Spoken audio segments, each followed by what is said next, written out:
Good morning everyone, কী অবস্থা সবার? সবাই কেমন আছেন? আশা করি ভালো আছেন। আলহামদুলিল্লাহ আমিও ভালো আছি।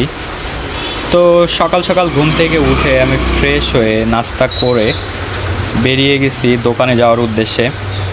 তো দোকানে যাওয়ার জন্য দুইটা রাস্তা আছে, একটা হচ্ছে গ্রামের ভিতর দিয়ে যাইতে হয়, আরেকটা রোড হচ্ছে ভাটিয়াপাড়া বাস স্ট্যান্ড থেকে যাইতে হয় ফ্লাইওভারের নিচ দিয়ে। তো আমি আজকে যাইতেছি হচ্ছে গ্রামের যে রোডটা আছে এই রোডটা দিয়ে। এই রোডটা কিছুদিন আগে ঠিক হয়েছে, মেবি 1 বছর হয়েছে। এই রোডটার অবস্থা খুবই বাজে ছিল, এখন মোটামুটি ভালো আছে রোডটার অবস্থা। তো আমি গাড়িটা বের করছি, আজকে একটু কাজ আছে গাড়িতে। গাড়ির চেইন স্পকেট, যেটা বলছিলাম আপনাদের সাথে, যে চেইন স্পকেট একটু সমস্যা আছে আর একটা সাউন্ড করতেছে গাড়িতে, ওই সাউন্ডটা ঠিক করা যায় নাকি, এই জন্য আর কি। তো আমি যাব এখন কবির ভাইয়ের কাছে। কবির ভাই মেবি দোকান খুলছে, এখন দোকানে যে দেখবো যে গাড়িতে কি সমস্যা, শব্দ হইতেছে কেন, আর চেইন স্পকেটটা চেঞ্জ করাবো।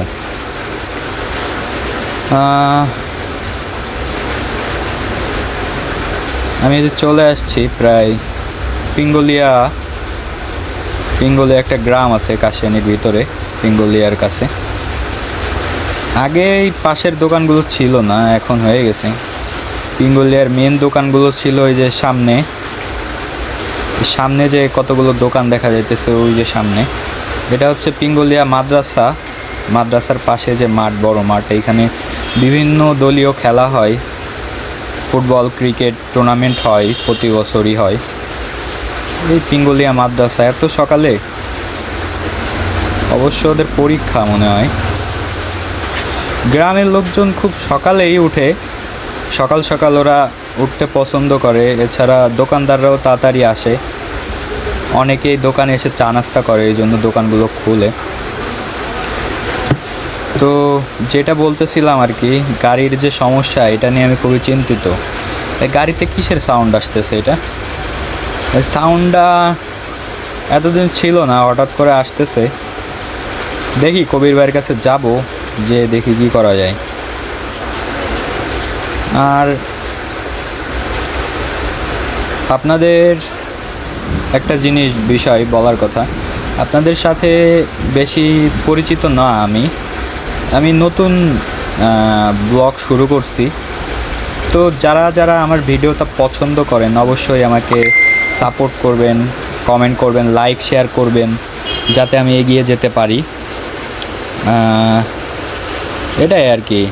আমার ইউটিউব চ্যানেল আছে একটা, আমি ইউটিউব চ্যানেলের লিঙ্ক দিয়ে দিব, যে পারবেন একটু দয়া করে সাবস্ক্রাইব করবেন, যাতে আমার ভিডিওগুলো আপনারা সহজে পেয়ে যেতে পারেন। সবাই যাইতেছে কাজের উদ্দেশ্যে, সকাল হয়েছে আর কি। এই যে আমার ডান সাইডে একটা বাড়ি আছে, বাড়িটা কাশিয়ানির ভিতরে একটা রাজকীয় বাড়ি বলাই চলে। এটা হচ্ছে একটা আমেরিকান প্রবাসীর বাড়ি। সে মেবি বাংলাদেশে থাকে না, তার মেবি 2টা গার্মেন্টস আছে বাংলাদেশে, সে আমেরিকাতে থাকে, এখানে আসলে অবশ্যই আসে। আসলে টাকা যার আছে তার সেরকম একটা চিন্তা নেই, কি আর করার। দূর থেকে ডিপার মারে কে? হেলমেট লাগবে? আপনার লাগবে? দোকানে আসেন, আমি চলে যাবো। চলে যাবেন? আরে মিয়া, ভিডিও করতেছি আমি আপনার।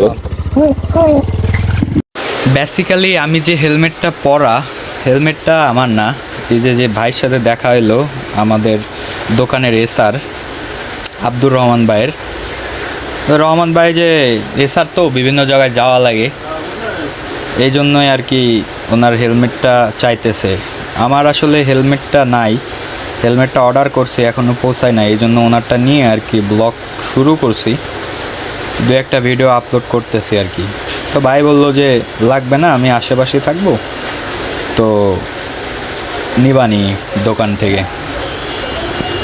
তো যাই হোক, কী করার ভাই, নগদ টাকা থাকলে আমি তো দোকান থেকে কিনে নিতাম, টাকাও নাই, আপাতত কিনতেও পারতেছি না, অর্ডার দিছি, যেদিন আসবে ওই দিন টাকা ম্যানেজ করে নিব আর কি।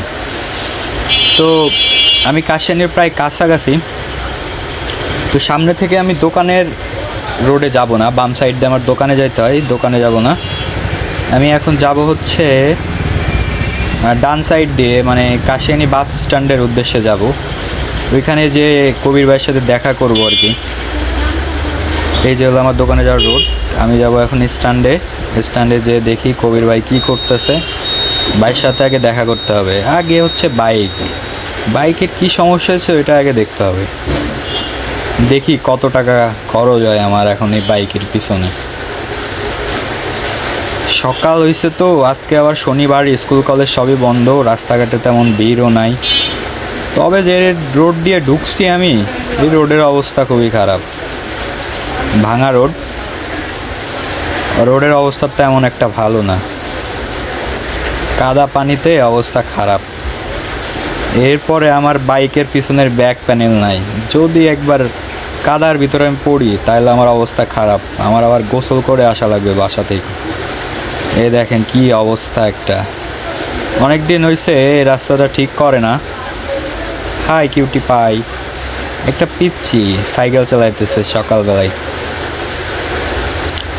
তো আমি মোটামুটি চলে আসছি কাশিয়ানি সার্ভিসিং সেন্টারের এইখানেই। এই মামা চাপা ওইদিকে, মামারা আর দেশটা খায়া ফেলাইলো তো, ওরাই খায়া ফেলবো দেশটারে। এত ভ্যান রিক্সা রোডে ঘাটে, কিছুই করার নাই। স্ট্যান্ডের বেশিরভাগ দোকানই অফ। দেখি সামনে যাই কি অবস্থা, কবির ভাই কোথায় আছে দেখি একটু। তো ভাই ব্রাদার সবাই ভালো থাকবেন, দেখা হচ্ছে নেক্সট ভিডিওতে। আল্লাহ হাফেজ। যে যার গন্তব্যে ভালো মতো পৌঁছান, দোয়া রইল। আল্লাহ হাফেজ।